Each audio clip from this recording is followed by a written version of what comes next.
अस्सलाम वालेकुम दोस्तों, मैं उम्मीद करता हूँ आप सब ठीक ठाक होंगे। तो आज का व्लॉग शुरू करते हैं आसा।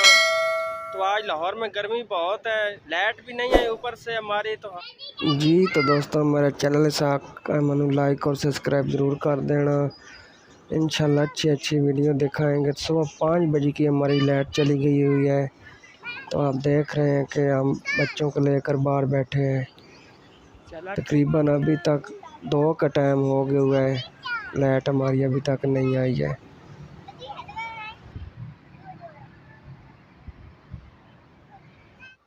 जी तो मेरे दोस्तों सुबह 5 बजे हमारी लाइट चली गई। फिर सुबह DH वाले आए हैं, उन्होंने DP के साथ खड्डा खोदा है। तो अभी कनेक्शन वगैरह करने हुए, देखो वायर जल गई है, पूरी धमाका हुआ था।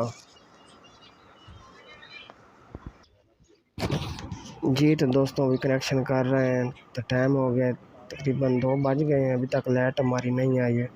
तो अभी कनेक्शन कर रहे हैं, वो डायरेक्ट बाहर से DP के साथ कनेक्शन नहीं कर रहे, 2-3 हाउस का इकट्ठा कनेक्शन कर रहे हैं वो।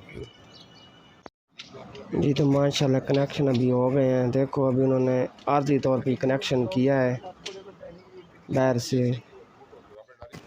अपनी DP से कनेक्शन नहीं किया है। दूसरी साथ वाली रोड क्रॉस करके दूसरी साइड से हमने कनेक्शन किया। अभी तो हमारी लाइट जो है जली है, आप देख सकते हो वो DP रात को जली है, धमाका हुआ है। तकरीबन 5 बजे हमारा